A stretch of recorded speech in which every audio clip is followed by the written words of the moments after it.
Assalamualaikum warahmatullahi wabarakatuh. Perkenalkan, nama saya Muhammad Habil Asidik dengan NIM 3333220007. Di sini saya akan menjawab tugas mingguan dari praktikum statistika 2. Langsung saja ke soalnya. Nah, di sini ada 6 pertanyaan. Untuk pertanyaan nomor 1, dijelaskan apa yang dimaksud dengan hipotesis. Pertanyaan nomor 2, apa perbedaan antara hipotesis 0 dan hipotesis alternatif atau HA. Nomor 3, sebutkan langkah-langkah dalam melakukan pengujian hipotesis. Nomor 4, jelaskan perbedaan antara left-tailed test, right-tailed test, dan two-tailed test. Nomor 5, berikan 2 contoh penerapan uji hipotesis dalam sehari-hari. Nomor 6, sebuah pabrik X mengklaim bahwa kecepatan rata-rata produk mobilnya adalah lebih besar dari 120 km per jam. Di dalam sampel yang berjumlah 50 buah mobil, ditemukan bahwa kecepatan rata-rata yang berlangsung adalah sebesar 117 km per jam. Asumsikan standar deviasi dari populasi tersebut adalah sebesar 2,5 km per jam. Pada tingkat signifikan 0,05, apakah klaim pabrik mobil tersebut dapat ditolak? Sini kita akan menjawab soal yang terlebih dahulu. Uji hipotesis adalah metode statistik yang digunakan untuk menentukan apakah ada cukup bukti dalam data sampel untuk menarik kesimpulan tentang populasi. Pengujian hipotesis melibatkan perumusan dua hipotesis yang bersaing, hipotesis 0 atau H0 dan hipotesis alternatif atau HA, dan kemudian mengumpulkan data untuk menilai bukti. Kemudian nomor 2, hipotesis 0 atau H0 adalah pernyataan yang tidak ada hubungan antara dua variabel. Sedangkan hipotesis alternatif atau HA adalah pernyataan yang terdapat hubungan statistik antara dua variabel. Jika hipotesis 0 tidak terbukti, maka hipotesis alternatif dapat diterima. Sebaliknya, jika hipotesis dapat dibuktikan kebenarannya, maka hipotesis alternatif tidak dapat diterima. Kemudian nomor 3, jawaban nomor 3 yaitu 1, kita harus menentukan hipotesis. Kedua, kita harus menentukan tingkat signifikan A-nya. Ketiga, kita harus menguji statistiknya. Keempat, kita harus mengkritik daerah H0 diterima bila dan H0 ditolak bila. Yang kelima, kita harus menentukan keputusan H0 itu diterima atau ditolak.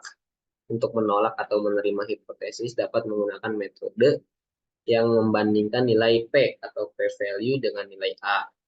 Lalu ada membandingkan nilai parameter, hitung dengan nilai pada tabel. Yang keenam, itu ada menginterpretasikan kesimpulan sesuai dengan masalah. Menarikan kesimpulan mengenai populasi didasarkan pada informasi sampel, bukan populasi itu sendiri. Maka kesimpulannya dapat saja keliru. Yang keempat, yaitu left tail adalah hipotesis alternatif, proporsi sampel lebih kecil daripada nilai tertentu.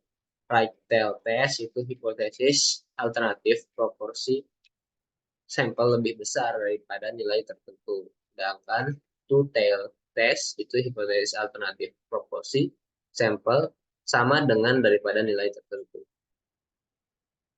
Jawaban soal nomor 5 yaitu pengujian efektivitas strategi belajar. Seorang siswa ingin tahu apakah ikut kursus tambahan akan meningkatkan nilai ujian sehingga mereka bisa mengajukan hipotesis bahwa ikut kursus tambahan akan meningkatkan nilai mereka dan mengumpulkan data nilai sebelum dan sesudah ikut kursus. Yang kedua itu ada pengujian efektivitas metode tidur. Seseorang ingin tahu apakah mengubah kebiasaan tidur dapat membantu mendapatkan tidur yang lebih berkualitas. Mereka bisa mengajukan hipotesis bahwa mengikuti rutinitas tidur yang konsisten seperti tidur dan bangun pada waktu yang sama setiap hari bakal meningkatkan kualitas tidur dan mantau pola tidur serta kualitas tidur sebelum dan sesudah mengubah kebiasaan tidur. Merupakan jawaban dari kelima soal. Nah, untuk soal yang keenam itu eh, menjawabnya dengan menggunakan software RStudio.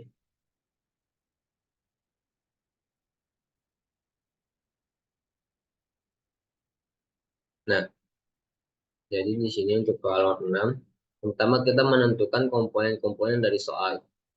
Yang pertama itu M sama dengan 120 untuk lain kecepatan rata-rata produk. X barnya 117 untuk kecepatan rata-rata yang berlangsung. Sigmanya 2,5 atau standar deviasi. N-nya sama dengan 50 atau jumlah sampel. Nah, untuk yang kedua itu mencari Z hitung atau statistik uji Z. Z sama dengan dalam kurung X bar min M bagi dalam kurung sigma bagi SQRT atau dalam kurung N. Bawahnya Z. Yang ketiga itu mencari nilai Z tabel. Nilai dalam kurung nilai kritis. Alfa sama dengan 0,05 atau taraf signifikannya. Lalu Z alfa sama dengan kinom dalam kurung 1 min alfa. Bawahnya min Z titik alfa. Lalu kita run.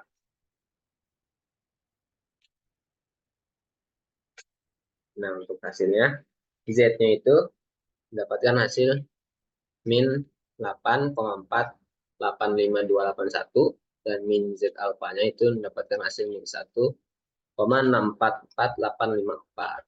Jadi cukup sekian penjelasan dari saya, kurang lebih mohon maaf. Assalamualaikum warahmatullahi wabarakatuh.